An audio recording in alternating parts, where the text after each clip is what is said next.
और आज supreme court में सुनवाई के बाद ओबीसी आरक्षण पर मध्य प्रदेश पिछड़ा वर्ग कल्याण आयोग ने अपनी रिपोर्ट सरकार को सौंप दी है।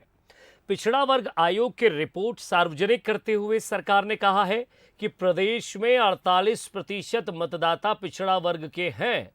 कुल मतदाताओं में से अनुसूचित जाति और जनजाति के मतदाताओं को हटा दिया जाए तो 79% मतदाता ओबीसी वर्ग के ही हैं। इस आधार पर पिछड़ा वर्ग आयोग ने 35% आरक्षण की सिफारिश ओबीसी के लिए की है। यह पूरी प्रक्रिया केवल पंचायत और नगरीय निकाय चुनाव को लेकर है। इसका नौकरी और शैक्षणिक संस्थानों में भर्ती से कोई लेना देना नहीं है। मंत्री भूपेंद्र सिंह और पिछड़ा वर्ग कल्याण आयोग के अध्यक्ष गौरी शंकर बिसेन प्रेस कॉन्फ्रेंस कर इसकी जानकारी उन्होंने दी।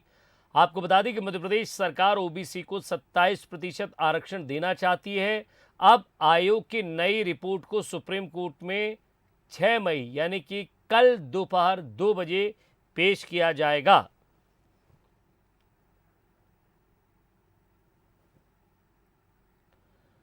और पिछड़ा वर्ग आयोग के अध्यक्ष से बातचीत की हमारे संवाददाता आकर्ष शर्मा ने। पिछड़ा वर्ग कल्याण आयोग के अध्यक्ष गौरीशंकर बिसेन सर हमारे साथ है। सर, आज आपने आंकड़ा जो है सरकार के पास समक्ष प्रस्तुत कर दिया है, किस तरीके का आंकड़ा है, कितने मतदाता मध्य प्रदेश में हैं और आरक्षण को लेकर आप कल सुप्रीम कोर्ट में अपना पक्ष रखने वाले हैं? पिछड़ा वर्ग कल्याण आयोग ने 6 महीने की कड़ी मेहनत के बाद आज अपना प्रथम प्रतिवेदन प्रस्तुत किया है, प्रथम रिपोर्ट प्रस्तुत किया है। हमने अपनी रिपोर्ट राज्य सरकार को दे दी और कल माननीय उच्चतम न्यायालय में रिपोर्ट प्रस्तुत भी होने वाली है। उसमें हमने जो बिंदु दर्शाए हैं उसमें हमारे जो ग्रामीण और शहरी क्षेत्रों में जो हमारे स्थानीय निकाय के चुनाव हुए हैं, पंचायत राज के चुनाव के लिए जो वोटर लिस्ट बनी उसकी जिला से हमने गणना की, संस्था से गणना की। उसमें हमने पाया कि 48% हमारा मतदाता है और पिछले चुनावों के में उनकी भागीदारी कितनी थी उसका भी हमने पूरा डाटा से निकाला और हमने पाया कि ST SC की जो रिजर्वेशन को हटा दें तो 79% जो हमारा ओबीसी का अधिकार बनता है उनकी गणना आती है, लेकिन उतना ना होकर के उससे काफ़ी कम है। और इसलिए हमने रिकमेंड किया है कि 35% स्थानीय निकाय के चुनाव में और पंचायत राज के चुनाव में ओबीसी को आरक्षण मिले। क्या आधार रहा सर, जिला स्तर पर आपने मतगणना की? क्योंकि लगातार जो है डाटा जनसंख्या को लेकर हो या आरक्षण को लेकर हो, लगातार कांग्रेस आरोप लगाती रही। आधार क्या रहा आप लोगों का ये आंकड़ा निकालने के लिए? आर्थिक, शैक्षणिक और सामाजिक सर्वे, इसी के साथ साथ संस्थाओं से प्राप्त ज्ञापन, उनके आवेदन, उनके अभ्यावेदन, उनकी ईमेल, इसी के साथ साथ उनके साथ में बैठ के की गई बातचीत और पुराने पिछले चुनाव में उनको मिले रिजर्वेशन के उपरांत सामान्य सीटों पे कितने वे लोग निर्वाचित होके आए, इन सब आधारों के आधार पे हमने गणना की। सबसे ज्यादा ओबीसी के मतदाता किस जिले में पाए गए? क्या अलग अलग जिले के आधार पर आप आरक्षण देंगे? हमने पूरे प्रदेश का जो डाटा निकाला उसमें सर्वाधिक ओबीसी का ग्रामीण क्षेत्र में बालाघाट है और शहरी क्षेत्र में देखें तो सिवनी है। 79% ओबीसी बालाघाट जिले में। किस बिंदुओं के साथ सर आप कोर्ट में आप कल जाने वाले हैं, तो कोई चैलेंज करेगा तो कितने मजबूती से आप पक्ष रखने वाले हैं? दमदारी के साथ में रिपोर्ट प्रस्तुत हुई, पूरी पारदर्शिता के साथ में प्रस्तुत हुई है और हमें पूरी उम्मीद है कि हमारे आयोग की रिपोर्ट के ऊपर माननीय न्यायालय इस पक्ष को मजबूती से सुनेगा और हमारी रिपोर्ट के अनुरूप फैसला होगा। रिपोर्ट के अनुरूप जो है वो फैसला होगा, ये कहना है गौरीशंकर बिसेन साहब का। तो हम कह सकते हैं गौरीशंकर बिसेन ने जो कहा है कि पूरी मजबूती और पूरी निष्पक्ष तौर से जो है आंकड़ा तैयार किया गया और कल वो सुप्रीम कोर्ट में पेश किया जाए। कह सकते हैं ट्रिपल टेस्ट की जो बात की गई है वो ट्रिपल टेस्ट के रास्ते साफ हो गए। मतलब हम कह सकते हैं आने वाले समय में पंचायत चुनाव जल्द हो सकते हैं। कैमरा पर्सन भरत बुंदला के साथ आकर्ष शर्मा, बंसल न्यूज, भोपाल। और इस पूरे मसले पर मंत्री भूपेंद्र सिंह का क्या कहना है ये भी आपको सुनवाते हैं। नगरीय प्रशासन मंत्री भूपेंद्र सिंह जी हमारे साथ हैं। सर, लंबे समय से इंतजार था कि ओबीसी कल्याण विभाग कब रिपोर्ट पेश करेगा, आज रिपोर्ट पेश की है, क्या कुछ आंकड़े आपके पास हैं? देखिए,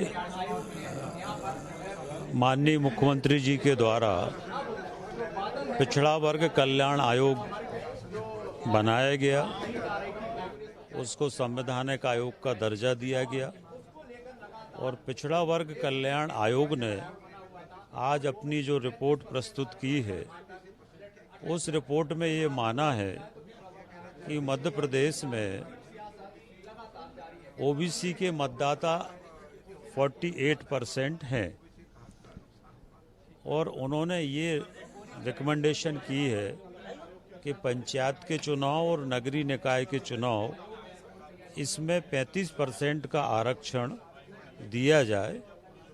आयोग अपनी रिपोर्ट कल सुप्रीम कोर्ट में प्रस्तुत करेगा। कांग्रेस सर 52% मतदाता जनसंख्या की बात करती थी, आप लोग 48% की बात कर रहे हैं, तो कुछ अंतर नहीं है?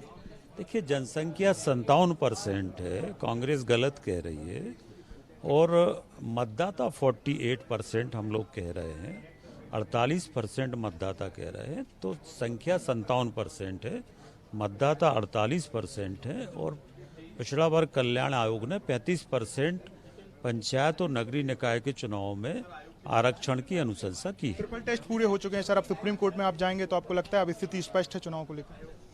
देखिए, अब पूरी मजबूती से सरकार अपना पक्ष पिछड़ा वर्ग कल्याण आयोग के माध्यम से रख रही है, और वहाँ पर अब सुप्रीम कोर्ट के सामने सारा डाटा आएगा।